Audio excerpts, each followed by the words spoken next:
Hello and welcome to another episode of Brand Retro. Today on the podcast we have Jacob Cass, designer, brand strategist, and founder of Just Creative. Jacob, welcome to the podcast. Thank you, mate. Pleasure to be here. Happy to talk shop. Let's do it. Yeah, I'm excited for this one because not only are you an entrepreneur and you obviously have created a really successful brand and an agency model and all these different things, but the work that you're putting out and the work that you've put out throughout your career is just outstanding, which kind of energizes me as a creative. So it's a double whammy for me. And You're it's kind buttering of me up, Mike. It's fun to talk with people on this level because I know that you've not only, it's similar to my own situation where, yeah, sometimes I'm in the trenches. I'm getting my hands dirty and I'm being creative. And then I got to switch hats and I have to be the business owner. I have to be the entrepreneur. It's a very different mindset, and to be able to manage both is fantastic. So that said, tell me a little bit about your journey and how you started out on this creative path that took you this completely, it's not a completely different direction, but it's a much more flushed out and broad direction than just being a graphic designer. Yeah. Just for context for your listeners, Just Creative is a brand design agency here in Sydney, Australia, but it's also a bunch of other things. There's a community attached to it. There's a podcast. I offer a brand and design services, so identity design, brand strategy, and I also have a blog that I've been running since 2007. So those are kind of like the different arms of the business, just for context. But how the journey started depends how far back you want to go, but I was always a creative type. From the beginning, I always repelled against sciences and math and all of that. So that was in my DNA from the beginning. But I was just toying around in Photoshop back in the high school years and morphing people's faces together and creating weird things in Photoshop. And I loved that. And then my careers advisor told me about graphic design as a career. And that's when the light bulb went off, so to speak. And I knew that was where I wanted to go. So I finished high school and went to university and studied visual communication, majoring in graphic design, and that was like a 3-year degree. And throughout that time, that's when I started my agency called Just Creative. I put it in air quotes because it wasn't really an agency, it was just like a moonlighting business at that stage. I was doing logos and websites for friends at that stage, like for chump change, beer money really. Yeah. And throughout that time, I was getting experience studying, and I was getting into blogging at that time. And it was a totally different game back then. It was very small, tight-knit communities and bloggers. It was a strange thing to do. But I learned a lot through the communities I found through blogging and how to make money blogging, how to get people to your website through SEO and website design and UX and all of that. So throughout that time, I was learning design principles, web design, blogging, marketing. I didn't really know it at the time, but that's what I was doing. And that actually got the attention of an agency in New York City. So I was on the other side of the world, obviously, but they were specializing in digital. And this is when digital was just starting. Yep. Social media was just coming out. I was pretty big on Twitter back then. I was even on the front page of my local newspaper for being a top twit. So these guys headhunted me. I still had some months to go to graduate. I flew over to New York City, and that's where my career catapulted. So I went from being a design student to working for brands like Disney and Nike and Red Bull. So it was just like a huge shift. It was crazy. I didn't have anywhere to stay. I didn't know anyone. It was like this major life change, but that's really accelerated my career. And I stayed there for 5 years. I worked for that agency for 6 months. They let me go after 6 months. That's a whole other story. Got kicked out of the States. Then I went back to the States for 4 more years and worked for an agency that I loved there and had the opportunity to work with folks like Jerry Seinfeld and brands like Powerade and Coke and all these other good Fortune 100, 500 brands. So I was cutting my teeth in the industry while I was running Just Creative. So Just Creative is my brand design agency, and that's where I was like able to build a solid foundation while still having some momentum and runway from my full-time job. So I was definitely burning the candle at both ends. Yep. While I was much younger then, living in New York, so working hard and playing hard. But that's how it started, and it was really just as a student, went to New York, was running in the background, getting clients, learning business, cutting my teeth, and then this ultimatum came where I had the chance to either go home to renew my visa, to stay in New York for 2 more years, or go traveling. And I'm a huge lover of travel. And throughout all those years that I was just talking about, I did a lot of travel. And I wanted to go traveling for a long time, for about a year, extensively around the world.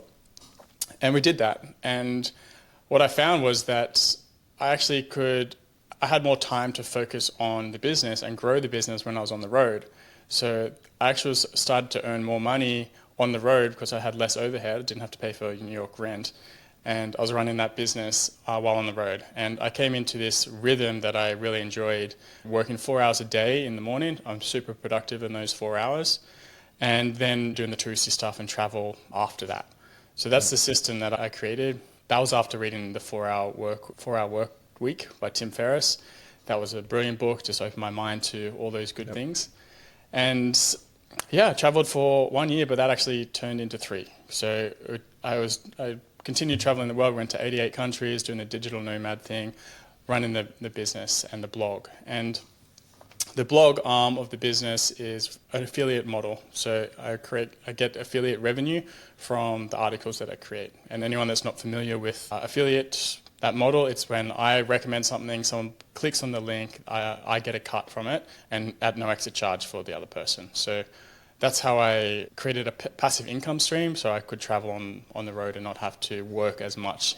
And then I was still running my brand design side of things at the same time. So I had this passive income stream from the blog, and then I had my design and branding services on the side. So I was continually doing them while I was traveling. And then after those 3-4 years, came back to Sydney and set up shop.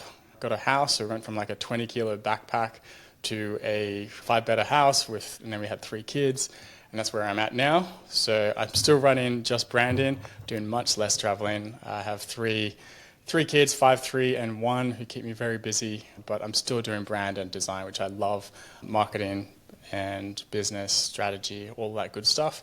That's what I do now. So that was a very long-winded answer, but it was a very long story condensed into a few minutes. But hopefully that gives some context for our conversation. No, I think that's great. And obviously, congratulations on your career.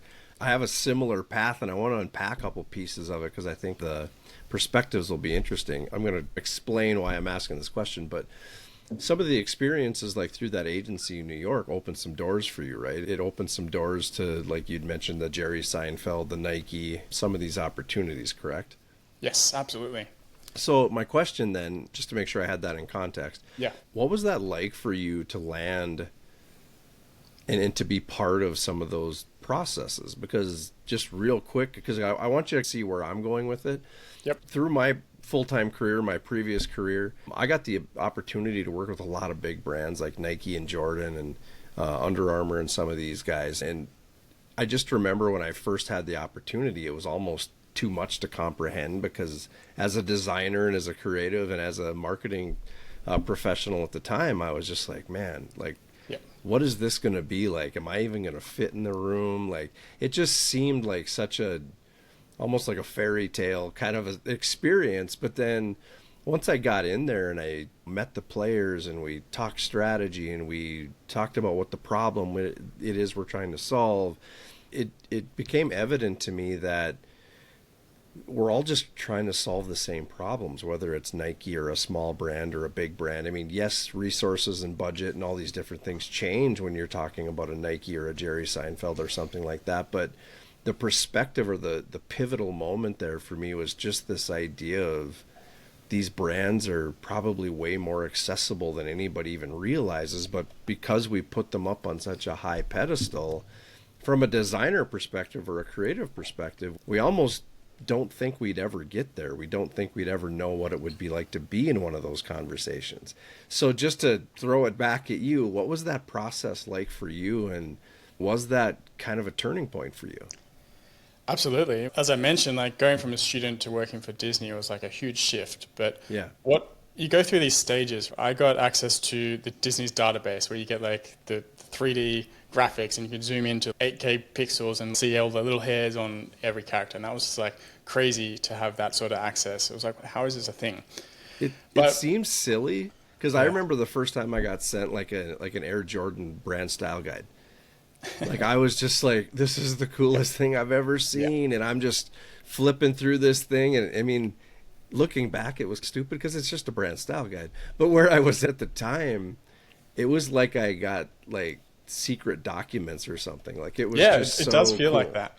Yeah. Especially early in your career, where I was going, after say 5 years, you're used to working with these brands and it's just another style guide. Yeah. Those first few years, I was just a designer, so I wasn't involved with strategy or talking with clients. I didn't really get to cut my teeth at the agency that I was at.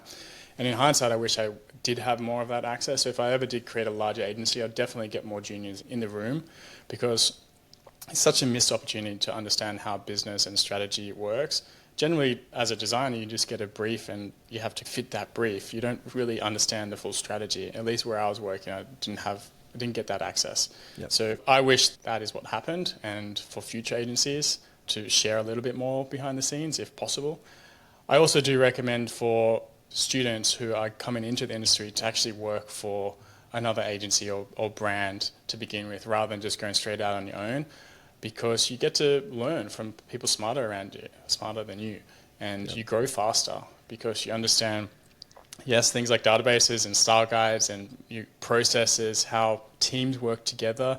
You just don't get that as a sole designer or whatever you are. Yeah. So tell me about that. What's the first one you worked on? Was it Disney, or what was the first project that kind of? Yeah, there was Disney, as Major League Baseball. There was a lot of like digital apps. If you remember way back then, there was apps on Facebook. So there was a lot of like ways to interact with brands on Facebook, like quizzes and recipes and games and things like that. So that was where we were focused in the digital space. So it was all very new, and these brands had never done it before. So we had the lead on it, and we had a lot of fun with it, because we had to come up with the idea, pitch the idea, and then go and execute on it. So that's what I had to do, from creating business cards at school to actually digital apps for real brands. So coming from Australia to New York, back to Australia, are there cultural differences in the kind of the design aesthetics that you've noticed, or trends maybe that hit somewhere first and second later, or how does that look? I wish I could tell you that, but to be honest, I didn't have enough experience in Sydney to compare. It was just like at university. There are definitely cultural differences in terms of Australians and New Yorkers, that's for sure. I wasn't allowed to present because my accent was so strong, but I've definitely dialed that back since then. Like the first 2 years in New York, I just had to slow down and so people could understand me. So yeah, there definitely was, but I love New York. It's always got a place in my heart. Yeah. So one of the things you mentioned a few minutes ago is the idea of getting some experience in working with somebody who's had some experience. And first of all, I couldn't agree more. I do get young artists, young creatives that come to me and ask about starting a business, and they want to just jump right in. And I'm not saying they can't do it. I mean, it's all possible, but kind of how would you expand on that advice, knowing that those first few years and those people that you meet and those connections that you make and the resources that live behind them, and like how would you kind of package up how to kind of I'll do both. somebody for that? I'll probably take back, I don't know if I was clear about it, but I'll do both. And this is just coming from my personal experience, and that's what worked for me. But I was working for the man, but I was also running my own thing on the side. So I do think there's some value in that, because you get to set up your business but have an income at the same time and learn from others. And you can take what you learn and then put it into your business and evolve it over time. And it does take time in the beginning. There's so many things to learn. You're working on your hard skills, your technical skills. You haven't even figured out business or the soft skills or sales or anything like that. So it does take time. I think it's more about both versus just one or the other. And I would even throw in there that I think it's about both. I think it's about running alongside your full-time career with those sideline experiences, but also figuring out when to give it away versus when to charge and who to charge and how to figure out your worth in that process. I get this from a lot of young designers where they just want to go for the kill right out of the gate, and you don't know enough to go for the kill yet. And I'm not even saying you're not worth it. I'm just saying that I think you have to be careful with that, because you'll scare people away, or you'll make yourself, nobody's going to refer you. I think there's times where you have to judge the situation as to whether or not you come in at a certain price, or, hey, I'll do this one for free just to get my foot in the door, or whatever. But that awareness and that visibility is huge, and it'll pay you dividends down the road as you grow the personal side of your business. Yeah, I agree with that. I'd also say that you only learn by doing. So you have to put yourself out there and try things. You have to get the basics up, right? Registering your business, your name, your proposals, your contracts, and then like actually executing on those contracts. There's a lot of steps involved with running a business, and it's only through going through those motions that you get that experience. So I think it's, yes, you should try, but also you can learn from others as well. So it's a bit of both. 100%. How important has mentorship been throughout your career? And do you have a couple mentors that really stand out in your mind? Not individuals. I've got a lot of different books and references and people I follow, and like there's hundreds of people that I get inspired by. I knew in the beginning what I was attracted to in design, which was typography and logo and identity design. So I knew that was something I liked. I hated art, I hated drawing, I hated anything that was like mixed media. I didn't really enjoy that hands-on stuff. I really loved the problem solving and the thinking and the digital side of things. And I don't know why, but that's just what I was attracted to. And that's the path that I followed. Just whether or not you had any mentors or some different mentors, influences yes. throughout your career that maybe drove your direction. Yes. Sorry, where I was going with that. So I was attracted to type and identity design. So some of those teachers at university I was like more drawn to and learned a bit more from. Then the books that I was learned from were tailored to like type and identity. So it was a mix of teachers and books and resources online. I had a few blogging communities that I learned from, like design blog communities that I learned from in the beginning. These days it's much more mixed. People I follow on LinkedIn and social, I stay very connected with people and have regular calls and just get different perspectives rather than just focus on one person. In terms of design style, there's a few that came to mind, and they were like Paul Rand as a identity or logo designer, and Sagi Haviv, who's a more modern one. And what I love about their work is the simple, clean, geometric, clever, meaningful approach to their work. And that's what I try to bring into my work. And some people may see that, other people not. But I definitely have a more minimal, clean, clever approach to logo design. Was there ever a point in your process where there was like an aha moment for you? And I'll give you a little context around it. I have two big ones that really stand out for me. One is that every brand kind of puts their pants on one leg at a time, whether you're Nike or Bob's Plumbing, it really doesn't matter.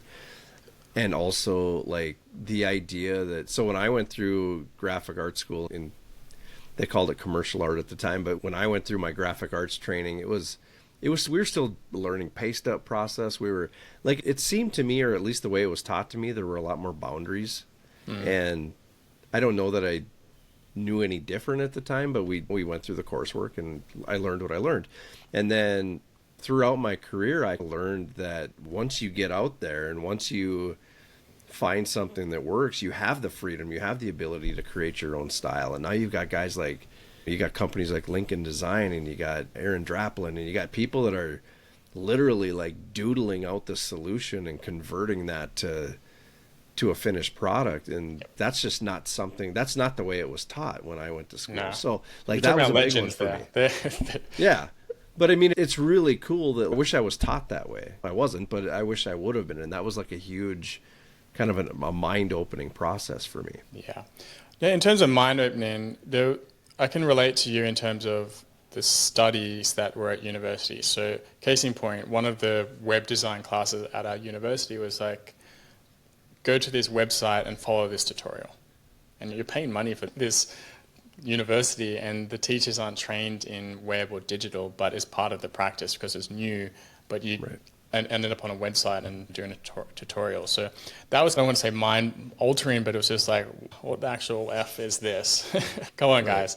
But I get it as well. So there's a lot to say about self-teaching, and I do credit myself to a lot of self-teaching when it comes to university and growing. I think that's the biggest investment you can make in yourself, and otherwise you just don't grow. And I would even, to put a cherry on top, is for everybody who aspires to do what we do, what you do, is there really are no rules. Like how you get there and what your process is. Absolutely. I love that. Like figure it out. Yeah, no one's journey is the same. You try things. Like, I call myself a creative drifter because I do have a bit of a shiny object syndrome. I adopt things very early, crypto, NFTs, or Web3, or AR or VR. Like, I'm always there. It does distract from other things and growth, but it also allows you to stay in the future, the frontier of tech and learning. And I'm a curious person, and I enjoy doing that.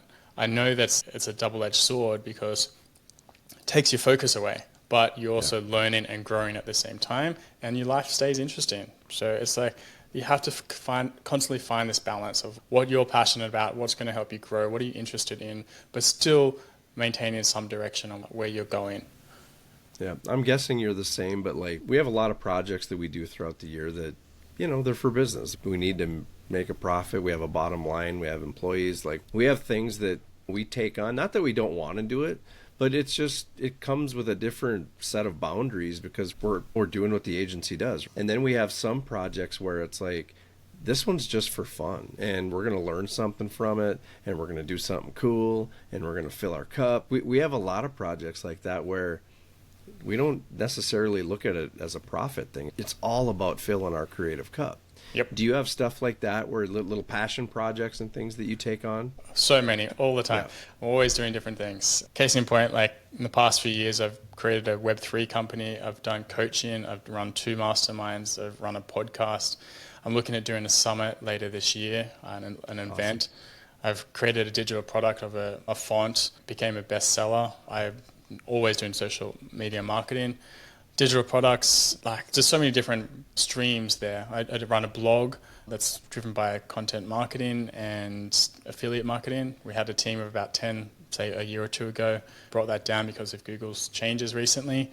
But case in point, like I'm always trying new things, whether it be a community or a digital product or whatever it may be. You have to experiment and try new things. It keeps things interesting. But I also have my bread and butter, which is my brand and design and strategy services. Yeah.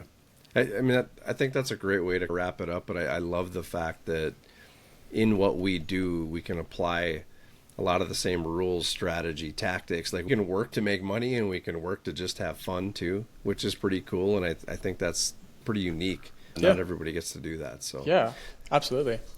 So that said, you're not going to win all the time either, Mike. It's worth saying that. It's a lot of those things work for a while and then either lose passion or it fizzles out or you just move on to the next thing. So that's important to note. Yeah, and I think this industry it's important in this industry to keep it fun. I know I'm sure you do too, a lot of people in the industry are graphic artists that it turned into a job for them at some point and they're just doing it because that's what they do now and they don't have the creative fire anymore. And I think that creative fire is what keeps it fun. Yeah. Remember why you started. That's 100%. So that said, you mentioned a summit and you got a lot of different things going on. Where can people follow along, get more from Jacob Cass and just learn more about you and what you're doing? Yep. Justcreative.com is my homepage. It has all my social links and everything on there. I'm pretty much on all the social platforms. I'm most active on LinkedIn these days and Instagram. You'll find me at Jacob Cass or Just Creative. I do want to mention on my homepage, you'll get a big a big briefcase of branding and design resources. It's called the Branding Briefcase. It has a bunch of different resources, including strategy guides, logo inspiration, design mock-ups, custom GPTs, sales questions, and all. It's all free, obviously in exchange for your email address, but it is very worth it. So you can get that at brandingbriefcase.com. Awesome. And we will put all these links in the show notes too, so it should be easy for everybody to find. And with that, Jacob, thank you so much for being on the podcast. It was great chatting with you. Thank you, Mike. Cheers. If you'd like to learn more about CyberDogs, share your thoughts, or even ask a specific question about this episode and or the brand retro mindset, contact me directly at mike@cyberdogsmarketing.com.